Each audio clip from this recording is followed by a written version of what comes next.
little chatterbox, the one with pretty auburn locks. Whom do you see? It's little Orphan Annie. She and Sandy make a pair, they never seem to have a care. Cute little she, this little Orphan Annie.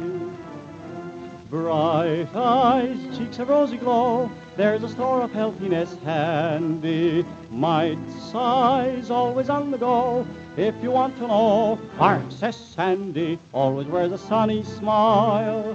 Now wouldn't it be worth the while if you could be like little Orphan Annie? Here it is, time to hear Orphan Annie's latest big adventure. But first, here's a very important advance warning. Tomorrow night's the last night we'll be offering that beautiful gold-plated two-initial signet ring over the radio. Remember, this is the very same signet ring we offered to Ovaltine users last spring for 10 cents. And now that Annie's giving it free as a special favor to everyone who tries new chocolate-flavored Ovaltine, boys and girls by the thousands are snapping up this chance to get it. And that means orders are coming in and piling up fast.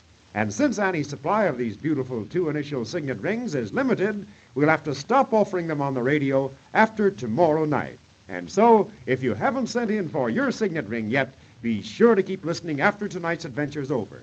I'll tell you then how easy it is to get your signet ring, specially made up to your order, with your own two personal initials right on it, without sending in a penny. And now, getting back to Annie on that unknown island. Last time, Annie hit on the idea of building a radio set to send out a message. But can our friends do it? They brought ashore plenty of metal parts and wire from the shipwreck, but can they build a radio? Here are Annie, Joe, and Mr. Wilcox, just where we left them last time, and listen to Joe. Shucks, Annie. Build a radio? Yeah, maybe we could, Joe. Gosh, if we could get word back all right. But hop toads, Annie, to build a radio. Yeah, I know it'd be a job. But if we could do it... Can we, Mr. Wilcox? I don't know, Joe. Great Scott, this is a big proposition to my way of thinking. A radio. It's come into my head, If but... we could, Bud. Yes, I know. We could get word back to civilization in short order. Don't think I haven't thought of it before. I have. You have, Bud? Yes, plenty of times, Annie. We've been lizards. Then my idea isn't new. Not new, no. But it's put into words at last. And now with Steele and those savages of his likely to make a fresh attack at any time, we ought to consider the idea seriously. You bet we can.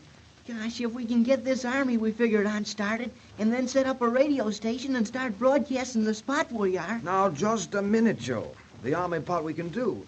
Because I don't think there's any doubt that Sapiti, feeling friendly toward us as he does now, will cooperate. But don't get it into your head that we can set up any big broadcasting station on this island and send messages out to the world, for we can't. Joe and I know that, Bud. Yeah, Annie and I used to have a little crystal set years ago we could hear things through. And that was plenty of job to get working, Joe. I know. Well, the difference between a receiving and a sending set is, well, the difference between day and night. It's one thing to receive messages and another to send. You know about radio, Bud? Well, little, Annie, very little. I just hope it'll be enough.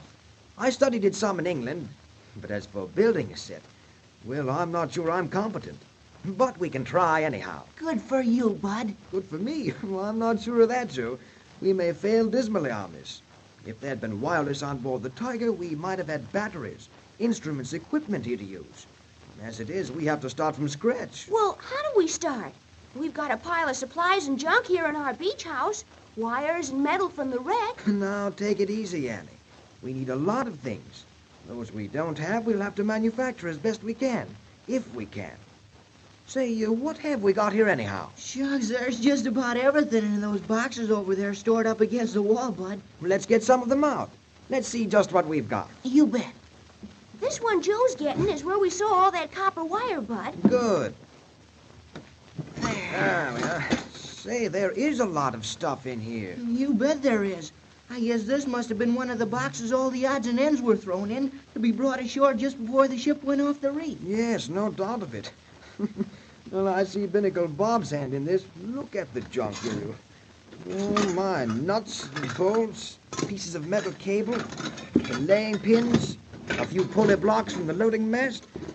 Oh, trust a real sailor like Bob not to leave anything behind. All sailors are more or less Scotch in their natures. But can we use these things, Bud? Use them? Well, we can more or less try, Annie. Hey, here's this big coil of copper wire we were telling you about, Bud. Good wire. We can use that, Joe. The same as we can use some of these pulleys and blocks. Shucks, how can we use them? We can try to use them. Now, look, I haven't much hope in this radio or wireless we're going to try to build.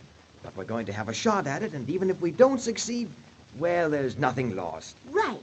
So we'll have to start right at fundamentals. And the first thing any radio set needs is power. Electric power. But shucks, how can we get it? There aren't any electric lines down here on this unknown island for us to plug into. No, Joe, but we've got to try to make our own power. But how? I think maybe we can manage it with all these things in this box. What we'll do to give us electric power, how much it'll be, I don't know, but we'll build a magneto. A magneto? Right. A magneto, you see, is a small generator. In other words, it makes power, or electricity, both being the same words for what we want. With these pulley blocks we have and all this copper wire, by winding the wire carefully, I think we can set up a fairly powerful magneto, which will make us electricity. How, Bud? You mean you can make electricity? Yes, with a core and a magnetic field. The idea is to make a permanent magnetic field. Then we need an armature, rotated with a crank, within that field, and also a circuit breaker and a distributing mechanism which serves to convey the generated voltage or electricity to a given point, the point which will be sending electric waves out into the air, so that people back in civilization may receive them. Now, I don't swear to this, but I think we may do it. At any rate, it's worth a try. So, Joe, hand me that copper wire there, will you? You bet. This may work or it may not. At any rate, we'll try to get some power here. We'll work at it, and in a few days we'll know whether, as you Americans say, we're striking out or making a home run. Say, our friends are working all right, but with the few materials they have at their hands, will they be able to build any sort of a radio or wireless set? Bud Wilcox seems to know a lot about it, but will he be able to find out enough of the things he needs in those odds and ends our party brought ashore from the wreck? But while Annie and the others are concentrating so hard on getting word back to civilization of their position, let's look in on the neighboring island. Captain Steele now is looked upon as a king, both by his crew and by the savages he has put under his command. For from his raid on our friends, he brought them back food supplies, food in cans, which the natives over there had never seen before, and for which his men had longed. And here he is now, Captain Steele with his man Black. Both are sitting on the shore of their island, the surf rolling in, and listen, Captain Steele is talking. Well, Black, we seem to be doing very well for ourselves. Aye, sir, that we are. We have food now, civilized food. Never knew before that a can of beans or a can of soup could taste so good. It sure seemed good to the men, sir. Yes, fools, all of them. Yes, sir? Don't you be like them, Black. Nothing from civilization in a can is so good as the things we can cook down here for ourselves. Aye, sir. But we can't pick nor cook no tobacco down here on this island. Oh, right. This pipe of mine does taste good, Black. How about yours? Right, Skipper. I feels almost contented. How about the crew? Any more talk of mutiny? No, Skipper. Since we brought 'em back this mess of tobacco and some good food, leastwise the kind they like, they've been mild and meek as little lambs, Skipper. Good, Black. Really, our raid on that other island was pretty easy, wasn't it? That it was, sir. Why, all we did was barge in there, take what we wanted, and come away. Exactly. I don't think it would quite be so easy the second time. Second time? Skipper, was you thinking of... Why not? I'm not a fool, Black. For all I know, we may be marooned on this island here in the South Pacific for the rest of our natural lives. By the sea, Skipper. You think so? I don't know, Black. It's just a supposition.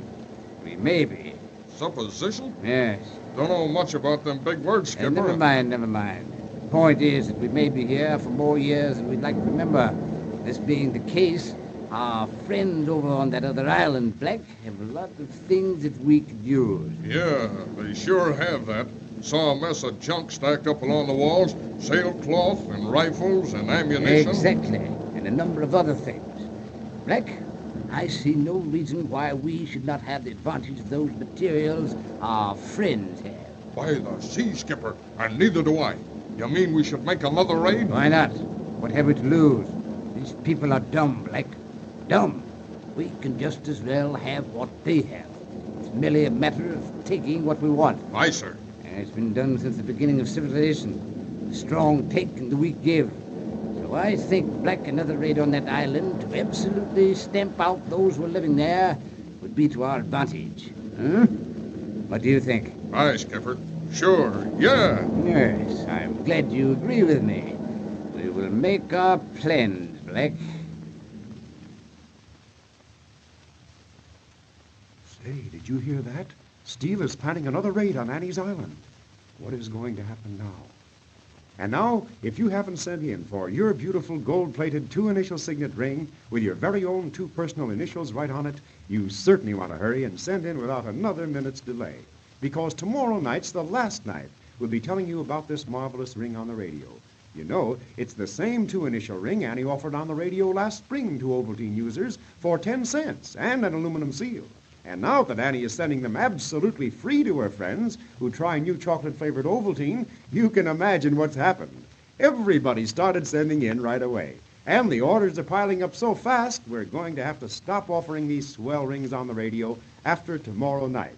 And say, you don't want to run any chance of not getting your two-initial signet ring, no matter what happens. It's just too good to miss. Now, just listen to this. The ring itself is finished in genuine 24-karat gold plate. Then, the initials on top are finished in a beautiful, shiny silver tone to give a rich, smart, expensive-looking duotone effect. And just wait till you see how keen your initials look.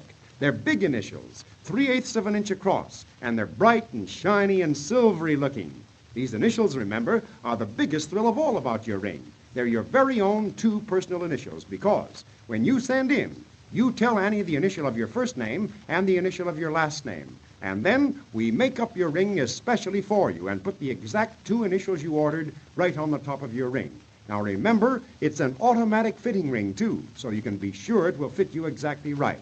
And don't forget, besides being just about the best-looking ring you've ever seen, you can have loads of fun with it too because it's a real signet ring, one you can use to put your personal seal on your letters and secret messages and things, just like kings and emperors and generals did with their signet rings years ago. To make your seal, you just melt some wax, press down your ring, and presto, there's your personal seal, your own two personal initials stamped right into the wax. And so you can see, here's one ring you'll be proud to wear wherever you go, because everybody knows that signet rings with your own two personal initials on them are usually very expensive. And so you can see, it's a chance in a million to be able to get this marvelous signet ring absolutely free just by trying new chocolate-flavored Ovaltine. Now, listen closely, please, because here's all you have to do. Just print your name and address plainly on a piece of paper.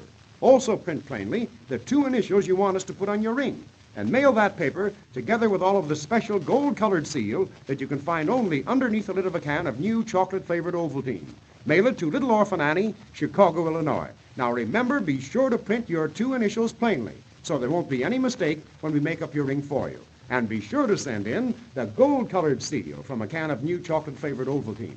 So ask your mother to get you a can at her drug or grocery store right away. And then, as soon as you get it, take out that special gold-colored seal and send in for your ring. But don't forget, the big thing is to hurry. Tomorrow night's the last night we'll be telling you about these marvelous two-initial signet rings that you can get without sending in a penny. So send in this very night. And everybody wants to be here right on the dot tomorrow because with Steele planning another raid, you can't tell what's going to happen to Annie next. Until tomorrow then, goodbye.